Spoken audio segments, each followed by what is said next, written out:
नमस्कार विद्यार्थी मित्रांनो, VHG म्हणजे विश्वजित सर गुरुकुल मध्ये आपलं स्वागत।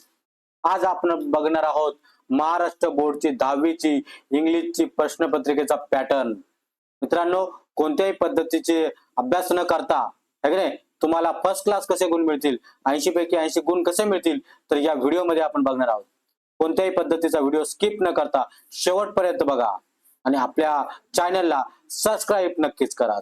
तर चला मित्रांनो, आपण बघूया या प्रश्नपत्रिकेची सुरुवात कशी होते। तर विद्यार्थी मित्रांनो, इथे बघा इयत्ता 10वी महाराष्ट्र बोर्ड इंग्रजी प्रश्नपत्रिकेचा पॅटर्न आपण बघणार आहोत। सेमी आणि मराठी माध्यमच्या विद्यार्थ्यांसाठी संपूर्ण मार्गदर्शन इथे आज होणार आहे। आणि जर तुम्हाला फ्री PDF नोट जर हव्या असतील तर नक्कीच आपल्या टेलिग्राम चॅनलला जॉईन करा, विश्वजित सर गुरुकुल VHG म्हणून।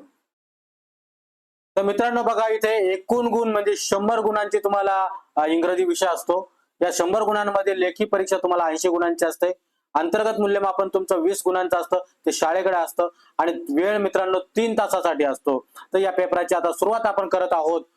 तर मित्रांनो बघा, इथे तुम्हाला रचना दिलेली आहे प्रश्नपत्रिकेची।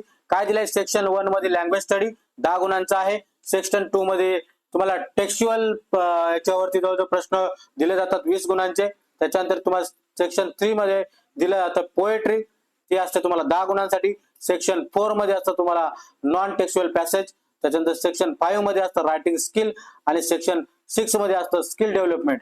मित्रांनो, इथे गुणांची विभागणी दिलेली आहे। तर चला मित्रांनो, आपण आता सुरुवात करतोय प्रश्नपत्रिकाचा जो काही रचना आहे त्या रचनेकडे जाऊया आपण।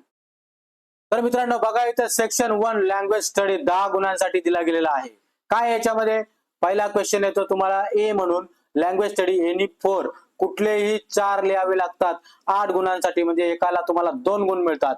त्यामध्ये बघा काय दिलंय, पहिलं म्हणजे काय, तुम्हाला मिसिंग वर्ड दिला, तर कम्प्लीट द वर्ड। तुम्ही लहानपणापासून शिकत आलात, कुठेतरी वर्ड मध्ये एक शब्द मिसिंग असतो, ते 2 मार्क मिळून जातात। त्याच्यानंतर put the word in alphabetically order, alphabetically order तुम्हाला तिथे दिले जातात आणि तिथे तुम्हाला 2 गुण सहज मिळतात। पंक्च्युएशन सेंटेन्स, त्यानंतर मेक 4 वर्ड्स मिनिमम 3 लेटर्स, 3 लेटरचा तुम्हाला 4 शब्द बनवावे लागतात आणि ते आहेत फक्त 2 गुणांसाठी। रिलेटेड वर्ड, एखादा शब्द दिला जाईल त्याच्या रिलेटेड तुम्हाला वर्ड लिहायचे आहेत। आणि त्याच्यानंतर तुम्हाला वर्ड चेन आहे आणि ही वर्ड चेन 2 मार्कासाठी तुम्हाला विचारलं जाते। जशी काय शब्दांची अंताक्षरी आपल्याला खेळायची आहे। तर मित्रांनो, इथे कुठलेही 4 जरी दिले आणि ते 4 तुम्हाला लिहायचे असतील तर त्याच्यामध्ये तुम्हाला 8 पैकी 8 गुण कसे मिळायचे, यासाठी आपण सेपरेट विषय व्हिडिओ बनवणार आहोत। तो पूर्ण व्हिडिओ लँग्वेज स्टडी 10 मार्कांसाठी असेल। तर मित्रांनो नंतर बघा काय दिलंय, क्वेश्चन 1 मध्ये बी, याच्यामध्ये अटेम्प्ट एनीवन, इथे पण अटेम्प्ट एनीवन, दोघांपैकी एक एक अटेम्प्ट करावा लागतो आपल्याला। त्यामध्ये फर्स्ट मध्ये तुम्हाला दिलाय फ्रेज वर तुम्हाला सेंटेन्स बनवायचे, नाहीतर क्लॉजेस दिले जातील त्या क्लॉज वर तुम्हाला एक सेंटेन्स बनवायचे, नाहीतर तुम्हाला सफिक्स आणि प्रिफिक्स, इकडे सफिक्स म्हणजे पी म्हणजे काय, प्रिफिक्स, प्रिफिक्स म्हणजे काय, त्या शब्दाच्या पुढे तुम्हाला प्रिफिक्स लावायचा आहे। सफिक्स म्हणजे यस म्हणजे शेवट, त्या शब्दाच्या शेवटी तुम्हाला सफिक्स लावायचा आहे, त्याला आपण सफिक्स असे म्हणतो। आणि त्याच्यानंतर तुम्हाला आहे make a meaningful sentence in following words, एखादा शब्द दिला जाईल त्याच्यावरून तुम्हाला मिनिंगफुल सेंटेन्स तयार करायचा आहे। मित्रांनो सेक्शन 2 मध्ये बघा काय, टेक्स्च्युअल पॅसेज, जे तुमच्या धड्यामध्ये पॅसेज असतात, 2 पॅसेज तुम्हाला येतात 20 मार्कांसाठी, म्हणजे एक पॅसेज तुम्हाला 10 मार्कांसाठी असतो। मित्रांनो रचना बघा, 5च क्वेश्चन आहेत। या 5 क्वेश्चन मध्ये जर बघायला जर गेलं तर क्वेश्चन नंबर 1 हा तुम्हाला त्या उत्तरामध्येच असणाऱ्या प्रश्नाला धरून जवळजवळ 1 ते 2 मार्काचे, 1 मार्काचे 2 प्रश्न येतात। म्हणजे काय येतात, complete the sentence, true or false, 1 line उत्तर तुम्हाला विचारलं जातं, ते 2 मार्कासाठी असतात, ते 2 येतात तुम्हाला। त्याच्यात कंप्लीट द फॉलोइंग वेब, कधी वेब तयार करायला सांगितलं ते, किंवा गिवन रिझन किंवा शॉर्ट आन्सर लिहा, 2 गुणांसाठी असतं। त्यानंतर तिसरा असतं व्होकॅब्युलरी क्वेश्चन, तुम्ही जेव्हा जेव्हा लेसन शिकता त्याच्या बाजूला जे काही शब्दार्थ आहेत त्या शब्दांना अनुसरूनच हा प्रश्न विचारला जातो। आणि चौथा असतो तुम्हाला ग्रामर क्वेश्चन, तो ग्रामर क्वेश्चन तर तुमचा मी सगळाच घेणार आहे। त्याच्यामध्ये तुम्हाला ऍड क्वेश्चन टॅग येईल, टेन्स येतील, डिग्री येईल, त्याच्यानंतर WH क्वेश्चन येतात, म्हणजे हे सगळ्या प्रकारचं ग्रामर तुम्हाला इथे प्रत्येक उतार्यामध्ये 2-2 मार्कासाठी विचारलं जातं आणि तो चौथा क्वेश्चन असतो। त्याच्यानंतर आहे शेवटचा क्वेश्चन A5, त्याच्यामध्ये आहे तुम्हाला काय लिहिलं, पर्सनल रिस्पॉन्स क्वेश्चन, याचं उत्तर आपल्या मनानेच लिहायचं असतं। बरेचसे विद्यार्थी याचं उत्तर त्या आलेल्या उतार्यामध्ये पॅसेज मध्ये शोधायचा प्रयत्न करतात, पण त्याच्यामध्ये ते मिळत नाही आणि वेळ निघून जातो।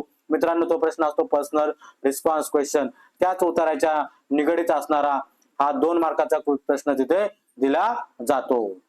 आणि इथे बघा क्वेश्चन 2 जो असतो, क्वेश्चन 2B, याच्यामध्ये तुम्हाला असाच एक पॅसेज दिला जातो आणि सेम ऍक्टिव्हिटी तुम्हाला ही 5 प्रश्नांची केली जाते. ती तुम्हाला 10 मार्काला येते. ती आता मी रिपीट करणार नाही कारण वरचं ते तुम्हाला सेम आहे. त्याच पद्धतीमध्ये बी ए मध्ये जे आहे तेच तुम्हाला बी मध्ये तशी रचना येणार आहे. Section number 3 poetry 10 मार्काला. मित्रांनो इथे एकच पोएम तुम्हाला विचारली जाते. 10 मार्क कसे ते तुम्हाला मी सांगतो. 5 मार्कासाठी तुम्हाला एक पोएम विचारली जाते. त्यामध्ये 3 क्वेश्चन असतात. ते तिन्ही क्वेश्चन सोपे असतात. पहिला असतं कम्प्लीट द सेंटेन्स किंवा ट्रू ऑर फॉल्स किंवा 1 लाईन आन्सर असतं. दुसरं असतं तुम्हाला कम्प्लीट द फॉलोइंग वेब. तुम्हाला वेब दिलेली जाते आणि त्याच्यामध्ये उत्तर लिहायचं असतं. गिव्हन रिझन किंवा शॉर्ट आन्सर असतं. 2 मार्कासाठी दिलं जातं.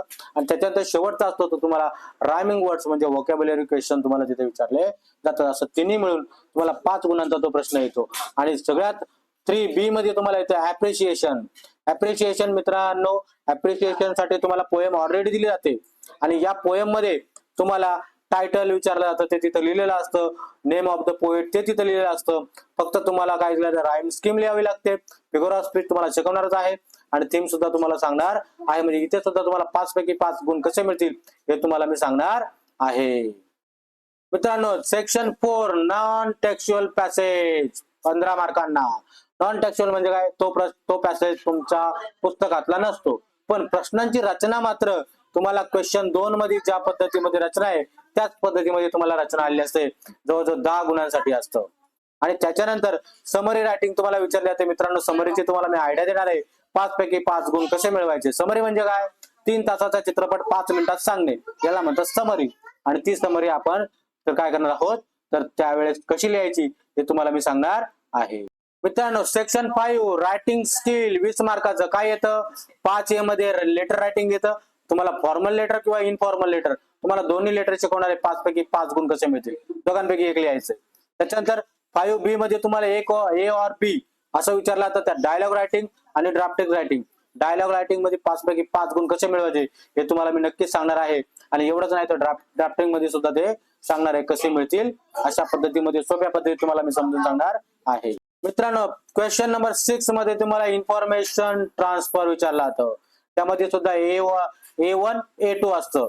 म्हणजे दोघांपैकी एक एक लिहायचं असतं. म्हणजे काय कसं करायला लागतं, नॉन व्हर्बल टू व्हर्बल दिलेल्या डायग्रामचं स्पीच तयार करणे किंवा व्हर्बल टू नॉन व्हर्बल दिलेल्या स्पीचचं डायग्राम तयार करणे. मित्रांनो 5 मार्कांचा अत्यंत सोपा भाग आहे. तो तुम्हाला मी पुढे डिटेलमध्ये व्हिडिओमध्ये सांगणारच आहे. त्यानंतर क्वेश्चन बी असतो तुम्हाला एक्सपेंड द थीम.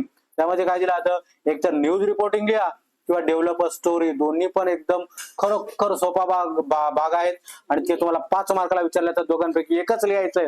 मित्रांनो जे सोपं आहे तेच तुम्हाला मी सांगणार आहे. मित्रांनो शेवटचा भाग म्हणजे सेक्शन 7 स्किल डेव्हलपमेंट 5 मार्कांचा अत्यंत सोपा म्हणजे ट्रान्सलेशन. 5 मार्कासाठी विचारला तर मित्रांनो याच्यामध्ये काय दिलंय तुम्हाला, वर्ड दिले जातील 4 आणि ते मराठीमध्ये तुम्हाला लिहायचे आहेत. त्याच्यानंतर तुम्हाला सेंटेन्स दिले जातील आणि ते सेंटेन्स तुम्हाला काय करायचं आहे, एकच सेंटेन्स आहे तो एक सेंटेन्स तुम्हाला काय करायचा आहे तर मराठीमधून लिहायचा आहे. आणि तिसरा जो दिलाय ट्रान्सलेट द फॉलोइंग आयटम्स म्हणजे तुम्हाला इथे मन दिले जाईल. प्रोवर्ब आयटम्स त्याला म्हणतो आपण. मन दिले जाईल आणि त्या मनीचा तुम्हाला अर्थ मराठीत लिहायचा आहे. तर मित्रांनो हे होतं तुमचं 80 पैकी 80 गुण मिळवायचे कसे. तर मित्रांनो व्हिडिओ कसा वाटला यासाठी नक्कीच कमेंट करून सांगा आणि आपल्या चॅनलला सबस्क्राईब करायला विसरू नका. धन्यवाद मित्रांनो.